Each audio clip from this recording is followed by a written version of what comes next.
Bienvenue dans le Financier, votre rendez-vous économique quotidien. Voici les titres de l'actualité. Les actions du gouvernement gabonais pour la diversification de l'économie font face aux difficiles réalités dans le pays.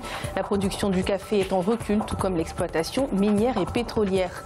Dans l'actualité également, au Cameroun, le projet de loi Finances 2019 annonce un budget déficitaire de 482,6 milliards de francs CFA.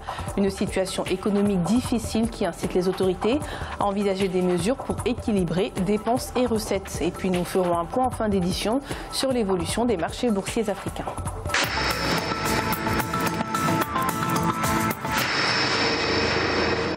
La diversification de l'économie est un défi majeur au Gabon, mais qui fait face à un ralentissement. La culture du café, qui est en progression dans le monde entier, recule au Gabon, tout comme l'exploitation minière et pétrolière. C'est un sujet d'Ange Noménio.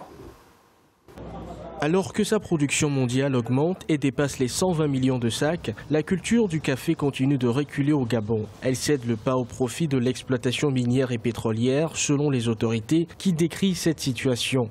Depuis la chute des cours du pétrole, le Gabon a enregistré des pertes de recettes qui ont négativement affecté les finances de l'État. En 2018, la croissance reste modeste avec 2,7 points de pourcentage, selon le Fonds monétaire international.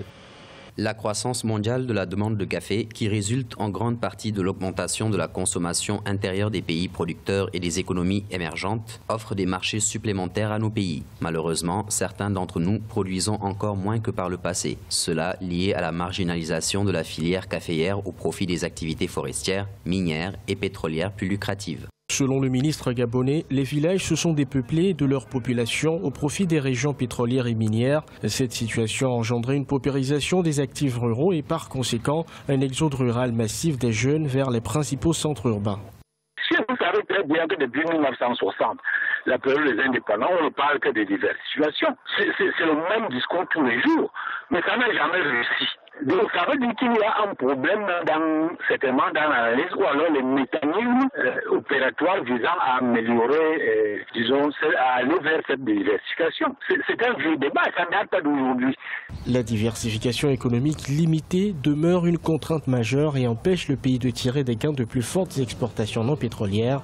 Quant au niveau de la dette publique, il a sensiblement augmenté ces dernières années pour atteindre près de 59% du PIB en 2017.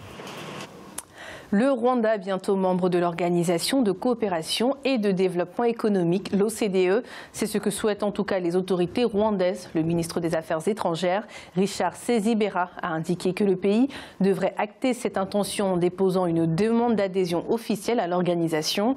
Avec cette stratégie, le Rwanda espère attirer plus d'investissements étrangers dans son économie. Le Rwanda se dit confiant quant à la validation de sa demande, grâce notamment aux récentes réformes mises en place. D'après les données inscrites dans le projet de loi Finances 2019, le budget de l'État du Cameroun sera déficitaire de 482,6 milliards de francs CFA. Une situation compliquée qui pousse les autorités à envisager des mesures urgentes afin d'équilibrer les dépenses et les recettes. Plus de détails avec Corinne Kamsefehem. Fixé à 4 850,5 milliards de francs CFA selon le projet de loi de finances, encore en examen au Parlement, le budget de l'exercice 2019 au Cameroun sera déficitaire de 482,6 milliards de francs CFA. Une situation tributaire des dépenses directes du budget général estimée à 3 999,6 milliards de francs CFA pour des recettes budgétaires de l'ordre de 3 517 milliards de francs CFA. Aussi, par rapport à 2018, les charges de l'État ont augmenté de 161 milliards de francs CFA.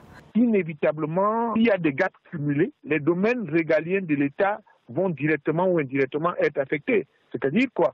C'est-à-dire le domaine sécuritaire, l'éducation, les investissements et bien sûr le volet social.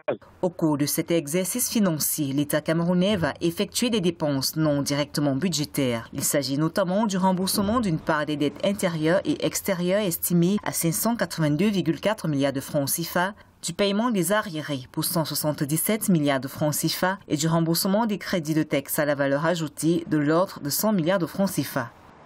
La première chose que le gouvernement doit faire, c'est de préparer une résilience par rapport aux impacts des gaps précédents. L'État devrait clairement élucider sa politique de gestion de la dette.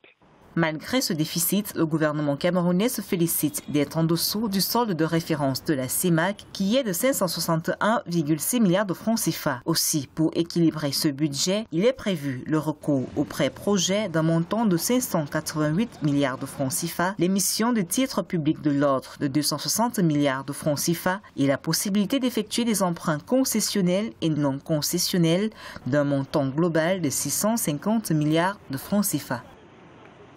En Tunisie, la production industrielle a chuté de 0,7% au cours des 9 premiers mois de l'année 2018 par rapport à la même période en 2017.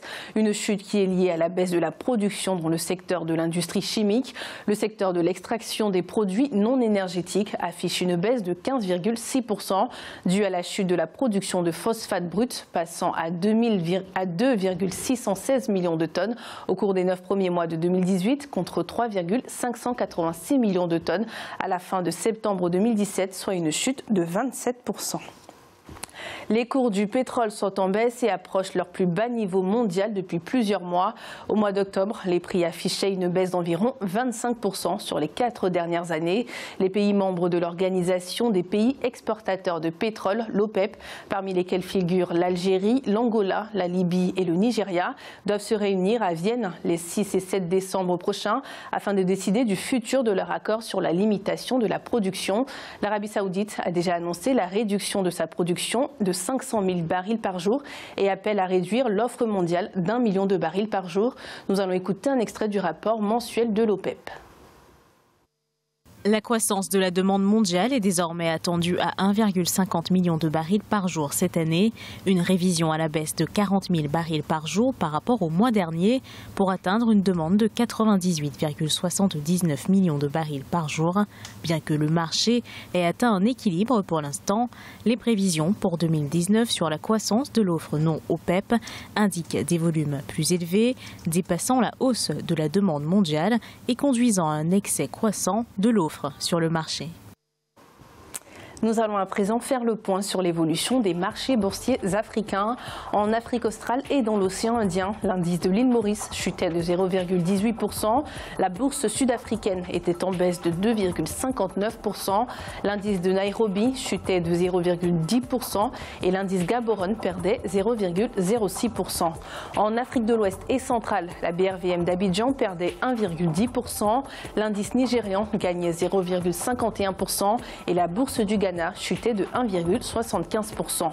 En Afrique du Nord, la bourse marocaine était en hausse de 0,60%, l'indice égyptien chutait de 1,26% et la bourse tunisienne augmentait de 0,11%. C'est la fin de cette édition du Financial. Merci de nous avoir suivis. On se retrouve bientôt pour un nouveau rendez-vous de l'économie.